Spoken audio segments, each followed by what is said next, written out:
Your hunting caliber says more about you than your truck bumper sticker, your college football allegiance, and the last argument you lost on a hunting forum. Pick a number, pick a bullet, and you've already told me your whole personality without ever opening your mouth. 12 calibers, 12 confessions. Some of y'all are going to see yourselves real clear. The .30-30 Winchester. If you're running a .30-30, you've been working the same timber since before broadband existed, and you've never once considered that a character flaw. That Marlin or Winchester with original iron sights and your grandfather's thumbprint worn into the stock drops meat in the freezer every November like it's a chore on a checklist. The list never changes. You definitely prefer it that way. Hunting forums put the .30-30's whitetail tally higher than nearly any other cartridge in American history. And here's what gets me. You know that, and you will never say it. Not at deer camp, not online, not to the guy at the range who just bought something with a Magnum designation. You carry that knowledge the way a deacon carries scripture. Quiet, certain, entirely above the argument. That restraint alone puts you above half the people on this list. You're not just hunting with a .30-30, you're hunting with an inheritance. The .30's so sick, Springfield someone calling the .36 boring lands on you like light rain on a tin roof. Colonel Wellen wrote that for all North American game, a good .30-06 is never a mistake. You've had that line memorized and ready to fire for 2 decades, deployed the moment someone at deer camp pulls out something trendy. The .30-06 has run continuous production since 1906. It fed 2 world wars and put down everything on this continent that needed putting down. 118 years of field results, and the internet calls it dated. You heard that argument and filed it right next to nobody asked you. You're not just shooting a .30-06, you're shooting a rebuttal. The .308 Winchester. Either you did a stretch in the military, or you thought seriously about why a person probably should.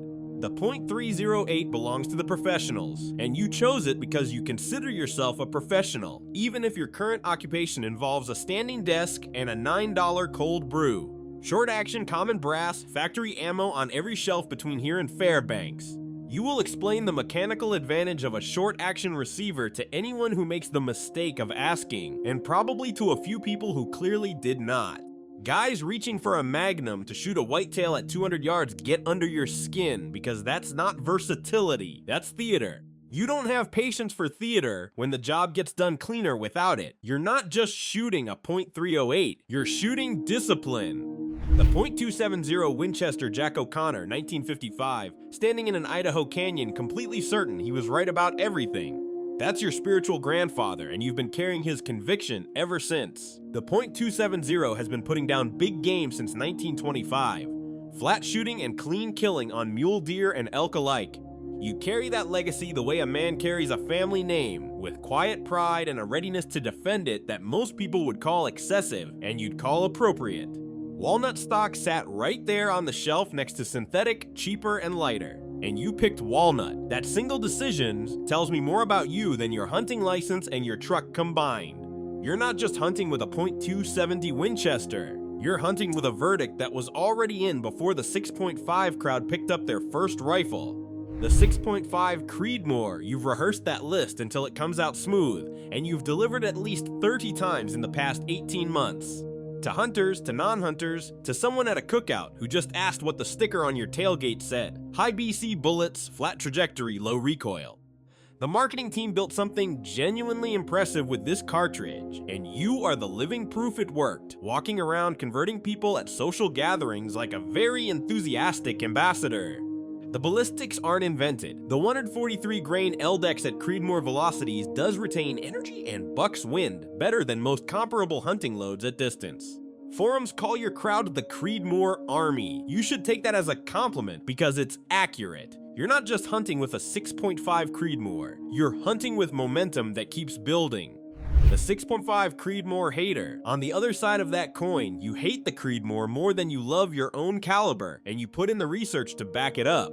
Every forum post bookmarked, every ballistic argument cataloged and cross-referenced. The .260 Remington came out in 1997 using the same 6.5mm bullet diameter with nearly identical ballistics.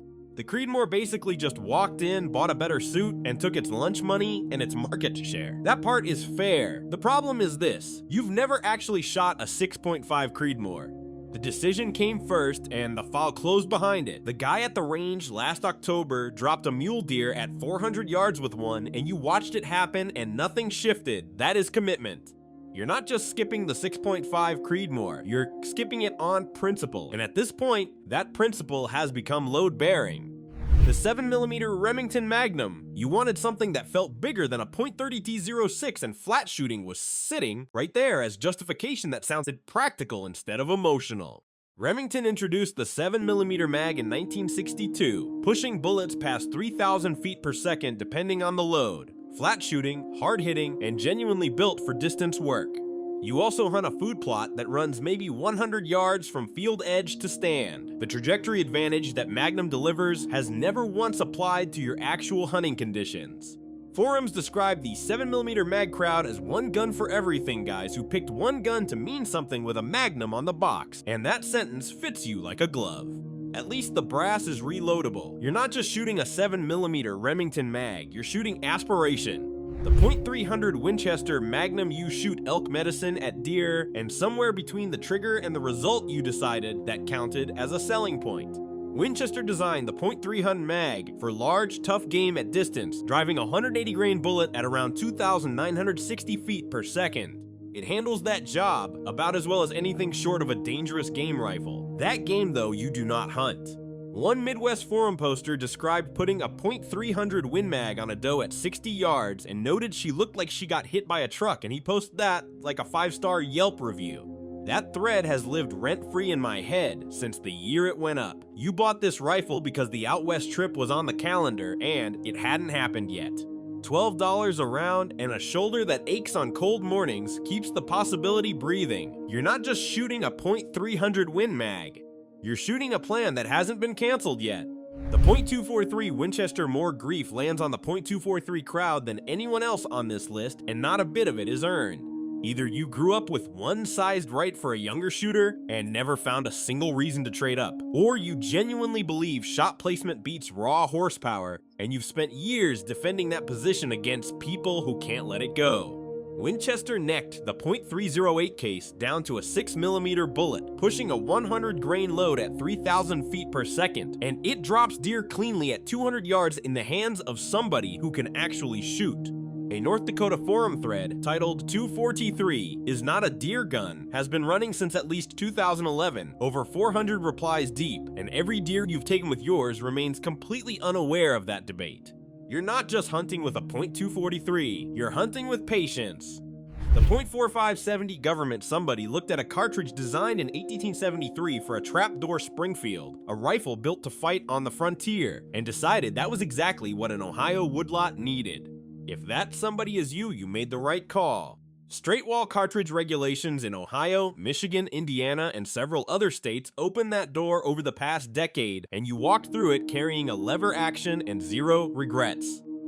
The dangerous game caliber you own a .375 H&H, a .416 Rigby, or a .48 Winchester Magnum. You've never been to Africa, and one of two things describes your situation. Using that against a whitetail fall averaging 130 pounds is the ballistic equivalent of deploying a SWAT team for a noise complaint, and the neighborhood knows about it.